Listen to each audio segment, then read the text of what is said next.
நாம் இன்றைக்கி பார்க்க போகிறது குடமிளகா கிரேவிங்க. அதுக்கு தேவையான பொருட்கள் வந்து பெரிய வெங்காயம் சின்ன சின்னதாக 2 எடுத்துருக்கிறேன், தக்காளி பெரிய தக்காளி 1 எடுத்துருக்கிறேன், அப்புறம் ஒரு சின்ன எல்லோ கலர் குடமிளகா இருந்துச்சு, பச்சை கலர் குடமிளகா இருந்துச்சு, அது ரெண்டுமே ஒன்று இருந்துச்சு எடுத்துருக்கிறேன். இப்போ எப்படி செய்யலான்னு பார்க்கலாம். எல்லாம் இந்த மாதிரி சின்ன சின்னதாக கட் பண்ணிக்கணுங்க, குட்டி குட்டியாக எல்லாமே ஒரே மாதிரி குட்டி குட்டியாக கட் பண்ணிக்கணும். இப்போ எப்படி செய்யலான்னு பார்க்கலாம். வடைச்சட்டியில் வந்து ஒரு 4 ஸ்பூன் எண்ணெய் ஊற்றி இருக்கிறேங்க. அதில் வந்து ஒரு 1/2 ஸ்பூன் ஜீரகம் போட்டுக்கலாம்.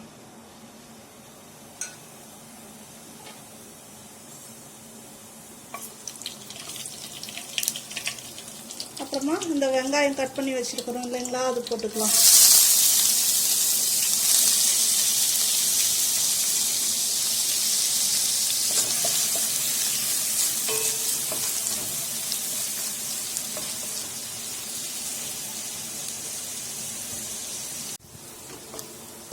வெங்காயம் நல்லா வணங்கிருச்சுங்க. இப்போ தக்காளி போட்டுக்கலாம்.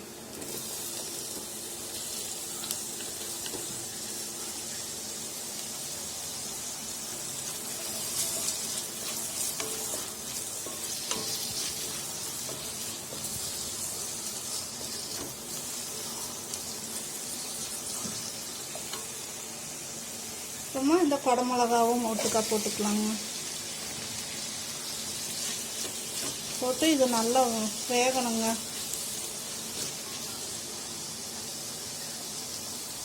இப்போ இது வேகிறதுக்குள்ளே நாம் இதுக்கு கிரேவிக்கு அரைச்சிக்கலாங்க. பூண்டு ஒரு 6 பல் எடுத்துருக்கிறேன். நான் குட்டி குட்டியாக இருக்கிறனால ஒரு 2-3 பல் சேர்த்து இருக்குங்க. அப்புறம் பெரிய வெங்காயம் 1, தக்காளி 2, இது எல்லாம் பச்சையாகவே அரைச்சி எடுத்துக்கலாம். அவங்க எல்லாம் காய் வெங்காயம் எல்லாமே நல்லா வணங்கிருச்சுங்க. இப்போ இதுக்கு மசாலா போட்டுக்கலாம்.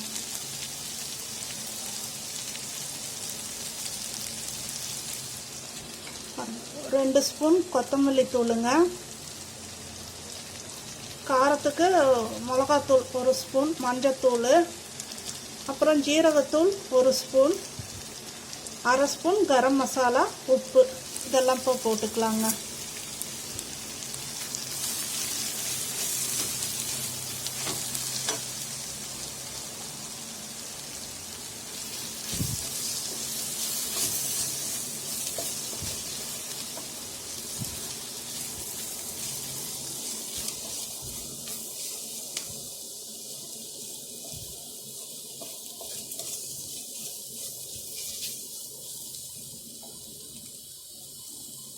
அப்புறம் அந்த வெங்காயம் தக்காளி பூண்டெல்லாம் அரைச்சி வச்சுருக்குறோம் இல்லைங்களா, அதை ஊற்றிக்கலாம்.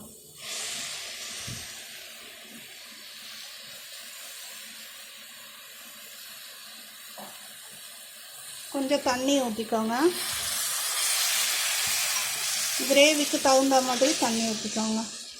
வெங்காயம் தக்காளி எல்லாம் நீங்கள் அவங்களுக்கு தகுந்த மாதிரி போட்டுக்கோங்க. கிரேவி எவ்வளோ வேணுமோ அவளுக்கு தகுந்த மாதிரி போட்டுக்கோங்க. நல்லா எல்லாம் கொதிக்கட்டுங்க. கொதிச்சு பச்சை வாசம் போட்டோம். இப்போ எல்லாம் நல்லா கொதிச்சுட்டு பச்சை வாசம் எல்லாம் போயிடுச்சுங்க.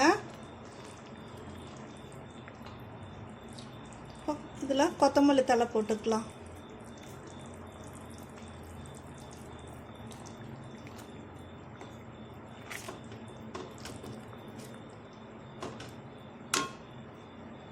ஆஃப் பண்ணிடலாங்க. ரெடி ஆயிடுச்சு. கிரேவி ரெடி ஆகிடுச்சுங்க. சப்பாத்திக்கு வச்சு சாப்பிட்டா நல்லா இருக்குங்க, தோசைக்கும் நல்லா இருக்கும். நான் எங்கிட்ட வந்து எல்லோ கலரும் க்ரீன் கலரும் குடமிளகா இருந்ததுனால நான் 2 கலர் போட்டிருக்குறேங்க. உங்கள்கிட்ட 1 இருந்தால் 1 கலர் இருந்தாலும் போட்டுக்கலாங்க. இந்த வீடியோ வந்து லைக் பண்ணுங்கள், ஷேர் பண்ணுங்கள், எங்கள் சேனலை வந்து சப்ஸ்கிரைப் பண்ணுங்கள். நன்றி, வணக்கம்.